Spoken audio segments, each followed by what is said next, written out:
Bonjour les amis, c'est Cyril de Lille.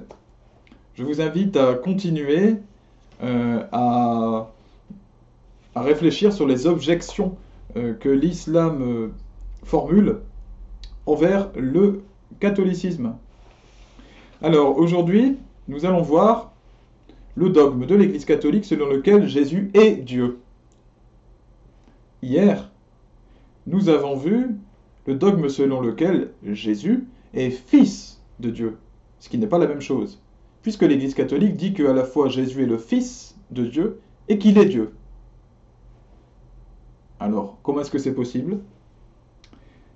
Alors, les preuves islamiques, les preuves du Coran et de la foi musulmane contre la divinité de Jésus seraient que, Jésus priait Dieu et ne pouvait donc se prier lui-même, ce qui paraît logique. Sauf que ça, c'est oublier quelque chose de très important, quelque chose qui est nié par l'islam, c'est que Dieu est Trinité. Ainsi, Jésus est l'incarnation par laquelle Dieu est venu montrer aux hommes comment le prier. Comment prier? Le Père. Car lorsque Jésus prie, il dit toujours « Mon Père qui est aux cieux ». Évidemment, il ne demande pas à passer par lui-même, il ne demande pas à passer par le Fils, puisqu'il est directement relié au Père. Il est Dieu dans le Fils. Ainsi, il s'adresse au Père pour nous montrer comment il faut prier Dieu, le Père.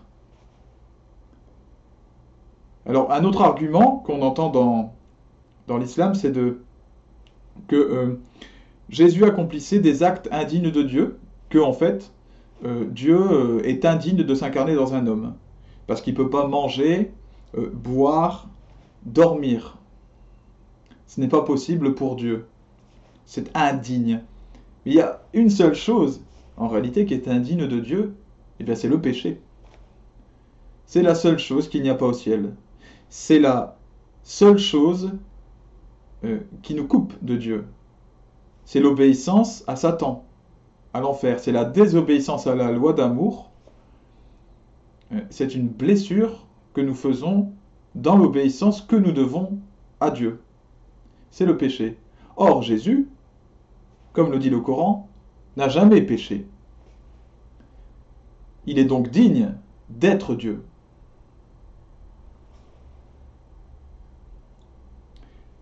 Alors, il y a une autre preuve que Jésus est Dieu, ce sont déjà ses miracles. Tous les miracles qu'il a accomplis. Voilà tout ce qu'il a fait qu'un homme ne peut pas faire. Tout simplement. Un homme ne peut pas marcher sur l'eau, un homme ne peut pas multiplier des pains, un homme ne peut pas guérir des aveugles, etc. Guérir des lépreux et chasser des démons, etc.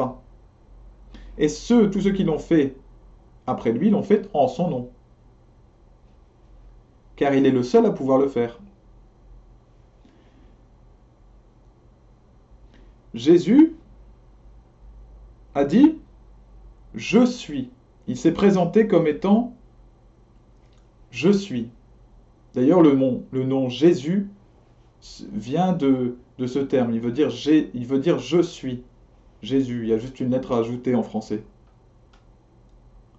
C'est le nom avec lequel Dieu se présente à Moïse dans l'Ancien Testament, dans le buisson ardent. Je suis celui qui est.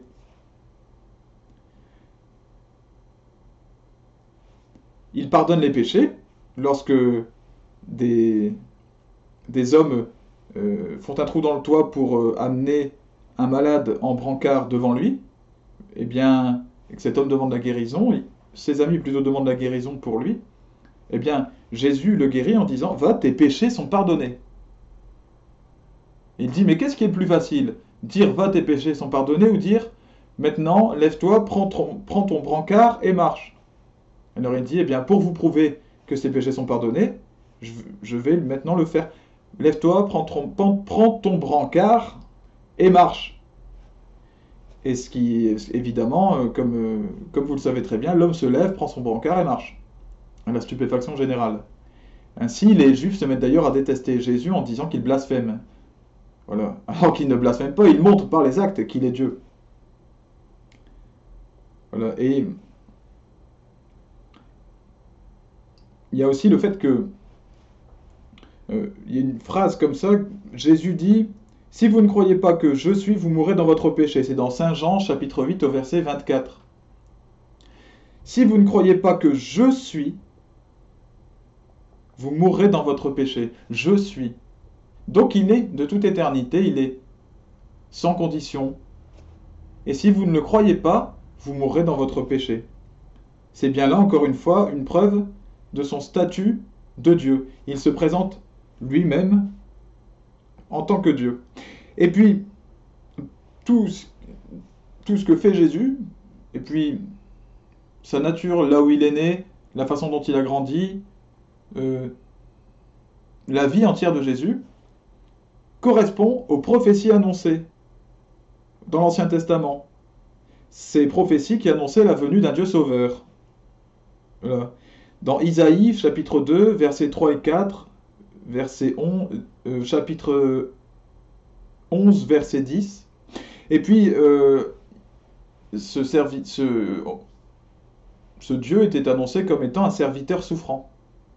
Voilà, et qui mieux que Jésus a connu la souffrance. Voilà, Isaïe, encore une fois, au chapitre 49, versets 1 à 7, au chapitre 50, versets 6, 7. Bon, ça c'est vraiment pour ceux qui veulent aller absolument vérifier. Mais pour l'instant, je m'en arrête aux arguments proprement catholiques, bibliques. Et demain, je publierai une vidéo dans laquelle je parlerai du côté musulman. Voilà, dans une deuxième partie. Je vous souhaite à tous d'être touchés par la grâce de Jésus, que Dieu demeure avec vous par son Fils, Jésus-Christ. À bientôt les amis.